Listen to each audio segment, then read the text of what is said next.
দৌলত নাই। ইমানটা কি জিনিস ব্রাদার মুআজ্জাজ সামাইন ইকরাম, লা ইলাহা ইল্লাল্লাহু মুহাম্মাদুর রাসূলুল্লাহ। ব্রাদার মুআজ্জাজ সামাইন ইকরাম, আমি ঈমান নিয়ে আসিতেছি এক আল্লাহর উপরে এবং রাসূলের উপরে। আর রাসূল হচ্ছেন আল্লাহ রাব্বুল আলামিনের প্রিয়তম বান্দা এবং প্রিয়তম হাবিব এবং তিনার বান্দা। জোরে বলুন সুবহানাল্লাহ। এই কথাটা কি আমরা দেই? কেউ যদি মনে করে আমি জবান থেকে উচ্চারণ করব কিন্তু দিল থেকে মেনে নিব না, সে কিন্তু ঈমানদার নয়, সে কিন্তু ঈমানদার নয়। কেউ যদি বলে আমি দিল থেকে মেনে নিচ্ছি, জবান দিয়ে বলবো না, সে কিন্তু ঈমানদার হতে পারে না। ব্রাদার মুআজ্জাজ সামাইন ইকরাম, তাহলে ঈমানদার হতে গেলে, সঠিক মুমিন মুসলমান হতে গেলে যে মতো আপনাকে জবান দিয়ে উচ্চারণ করতে হবে, সে মতনই দিল থেকে মেনে নিতে হবে। তবেই আপনার সমস্ত ইবাদত ওয়া আমিলুস সলিহাত, যাহা কিছু নেক কাজ করবেন, আপনি খানা করেন, চালিসা করেন, চাহারম করেন, আপনার কি বলে দান ও খায়রাত করেন, আপনার কি বলে এতিমের মাথায় হাত বোলান, আপনার সমস্ত কাজ গ্রহণযোগ্য হবে। জোরে বলুন সুবহানাল্লাহ। এই সমস্ত কাজ করে যদি আমরা দুনিয়া থেকে বিদায় নিতে পারি, এই সমস্ত কর্ম যদি আমরা করে দুনিয়া থেকে বিদায় নিতে পারি, কানাত লাহুম জান্নাতুল ফিরদাউসি নুজুলা। এই আয়াতের যদি আমি ব্যাখ্যা করি তো ঘন্টা ঘন্টা পার হয়ে যাবে। হাদিসে কি আছে?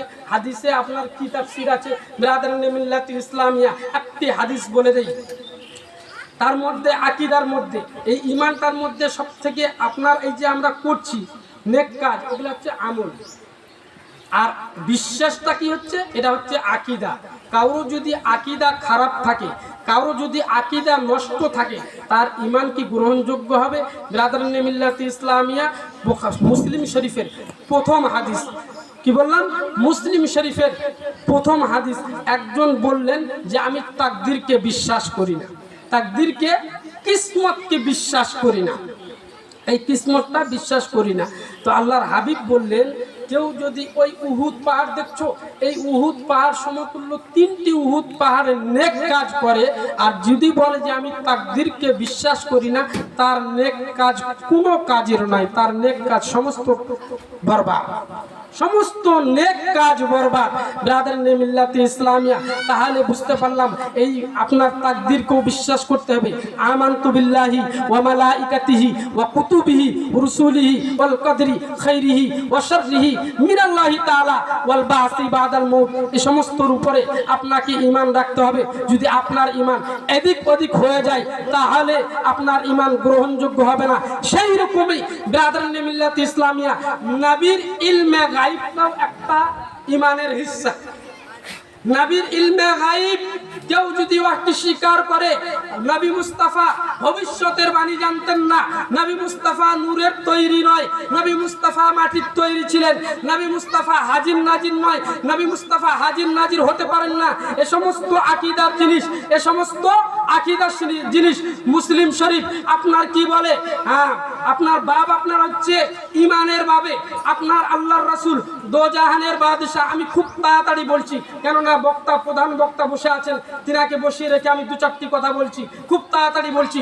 মুসলিম শরীফের হাদিস, মুসলিম শরীফের হাদিসের মধ্যে রয়েছে বাবে আপনার ঈমানের বাবে, ঈমানের অধ্যায়ে আল্লাহর রাসূল দোজাহানের বাদশার কি বলে আপনার মেরাজের কথা বর্ণনা হচ্ছে।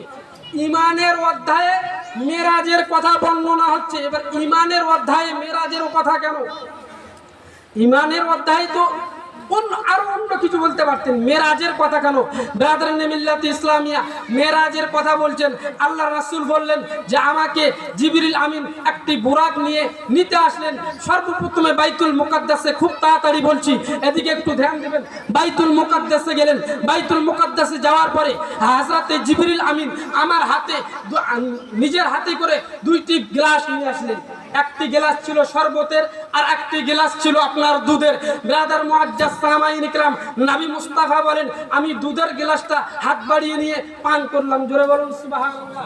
আল্লাহ রাসূল দোজাহানের বাদশা সেই দুধের গ্লাসটা পান করে নিলেন।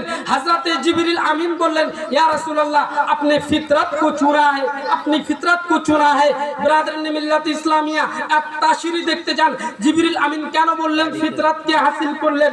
ব্রাদার মুআজ্জাজ সামাইন ইকরাম, আল্লাহর নবী দুজাহানের বাদশা কে জিবরিল বললেন আপনি ফিতরাতকে চুনে নিলেন, বেঁচে নিলেন, বলার কারণ কি?